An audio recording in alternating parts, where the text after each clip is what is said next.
Assalamualaikum warahmatullahi wabarakatuh.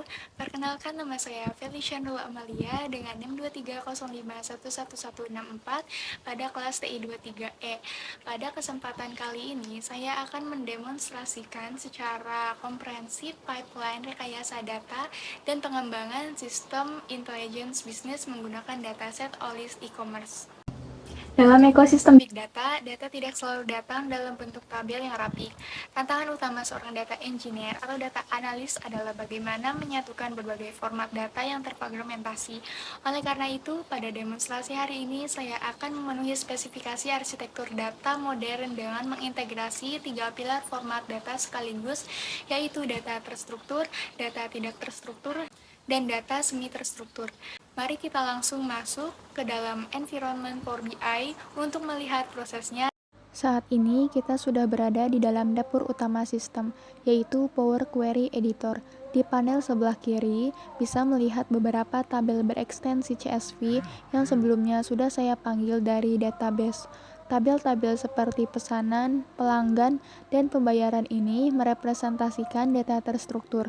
Formatnya sangat kaku, memiliki kolom dan baris yang jelas, serta tipe datanya dapat didefinisikan dengan matematika dasar. Di dalam tabel ulasan ini, terdapat kolom Review Comment Message.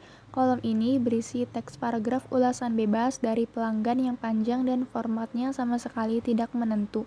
Ini adalah implementasi dari data tidak terstruktur, walaupun tidak bisa dihitung dengan agregat operasi matematika biasa. Mengintegrasikan data ini ke dalam sistem sangat krusial sebagai fondasi utama proyek Natural Language Processing atau analisis sentimen di masa depan. Untuk melengkapi spesifikasi arsitektur kita, saya sekarang akan mengimpor format yang ketiga, yaitu data semi terstruktur.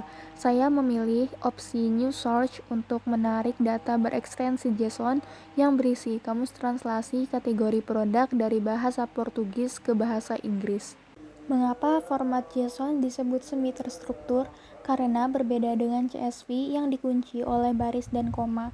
JSON menggunakan struktur key value, var atau pasangan kunci nilai.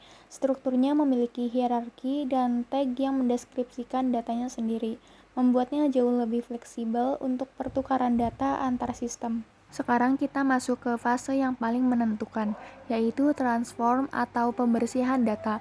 Kualitas dashboard analitik berbanding lurus dengan seberapa bersih data di fase ini. Sebagai contoh, pada tabel transaksi pesanan ini, saya akan mendeteksi bahwa kolom waktu pesanan atau order forecast timestamp masih terbaca sebagai teks biasa. Jika dibiarkan, sistem tidak akan bisa mengenali fluktuasi waktu. Oleh karena itu, saya mengubah tipe datanya secara eksplisit menjadi date time. Langkah preventif ini memastikan mesin business intelligence mampu merakit hierarki kalender secara otomatis dari tahun hingga ke hari. Begitu pula pada tabel item pesanan, saya memverifikasi bahwa kolom harga real product atau price sudah menggunakan tipe data decimal number. Akurasi tipe data finansial ini tidak boleh salah, karena ini yang akan menjadi beban ukur komoditas kita nanti. Setelah saya memastikan seluruh baris anomali ditangani, relasi bersih, dan tidak ada tipe data yang error, saya akan mengeksekusi proses load. Proses integrasi telah selesai. Langkah arsitektural selanjutnya yang saya lakukan adalah mendesain data modeling. Di layar ini bisa dilihat skema relasional entitas yang telah saya rekonstruksi menggunakan pendekatan star skema.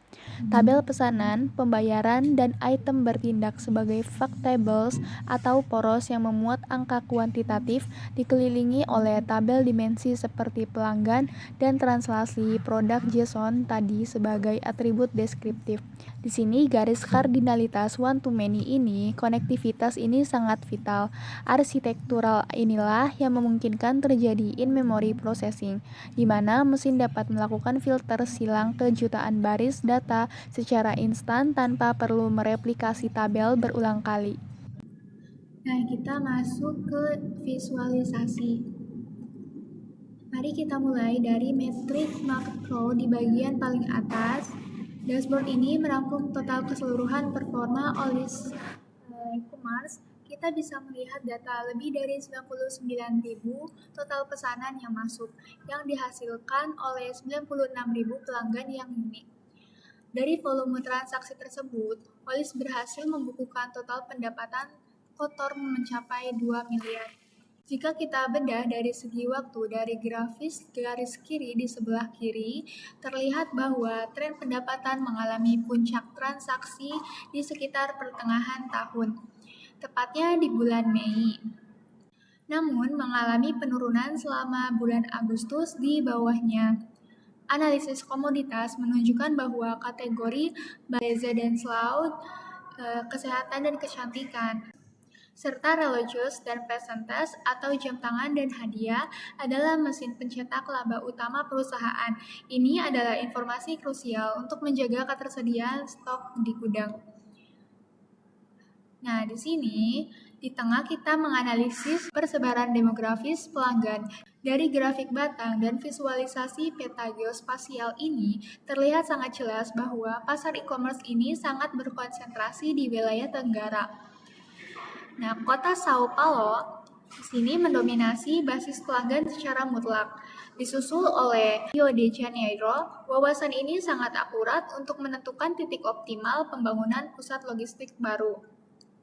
Nah, di sini terakhir, dari segi perilaku finansial, diagram donat di sisi kanan memberikan informasi yang sangat tegas. Hampir 74% pelanggan lebih memilih menggunakan credit card sebagai metode pembayaran mereka, jauh meninggalkan metode lainnya. Ini membuka peluang besar bagi manajemen untuk menjalin kerjasama strategis berupa promo diskon dengan pihak perbankan. Nah, di sini, sebagai sistem business intelligence yang utuh, dashboard ini bersifat interaktif. Misalnya, ketika kita ingin melihat secara spesifik profil pengguna kartu kredit, di sini saya memilih debit card. Di sini data yang muncul yaitu sesuai data yang kita pilih yaitu debit card. Semisal kita mau melihat data yang memakai credit card atau misalkan voucher. Nah, di sini muncul 3.866.000 total orders dan 38 miliar total pendapatan. Nah, di sini ada customer site yang dimana penjualan tersebut memiliki banyak wilayah negara. Terutama misalkan kita milih ABAR. Nah, di sini ada grafik yang menentukan customer state. Misalkan kita ngambil site Abai Tuluba. Nah, di sini total orders di wilayah tersebut ada 1 total orders dan 4.000 total pendapatan dan lain-lain. Semisal kita milih produk kategori name, nah di sini saya memilih kategori name, misalkan air conditioning. Nah, di sini total order dari produk air conditioner itu berjumlah 253. Nah, di sini semisal kita memilih audio, di sini total ordersnya 350 dan total pendapatannya adalah 6 miliar. Nah, di sini saya juga memasukkan sebuah customer site yang dimana ini fungsinya saling keterkaitan dengan kategori name. Ketika kita memasukkan wilayah ABAR dan kategori name produknya kita memilih audio atau art. Nah, di sini ada customer 2 yang memilih art dan customer site-nya di ABAR. Dan di sini kita pilih misalkan produk kategorinya art dan payment metodenya semisal kita pilih credit card. Nah, di sini total penjualannya ada 147 penjualan dan 2 miliar total pendapatan dan di sini ada 96 juta total customers. Nah, di sini grafik yang memunculkan produk kategori name yang menggunakan credit card. Berdasarkan insight tersebut, rekomendasi strategis yang bisa diambil oleh manajemen adalah memfokuskan alokasi infrastruktur logika di Sao Paulo untuk komoditas kecantikan guna mencegah kekosongan stok, serta membuka ruang kemitraan strategis dengan perbankan untuk program cicilan 0%. Secara keseluruhan, proyek ini membuktikan bahwa arsitektur yang mengawinkan data terstruktur, semi-terstruktur, dan tidak terstruktur mampu mengubah fragmentasi informasi menjadi sebuah sebuah aset intelligence bisnis bernilai tinggi. Sekian demonstrasi dan analisis teknis dari saya. Wassalamualaikum warahmatullahi wabarakatuh.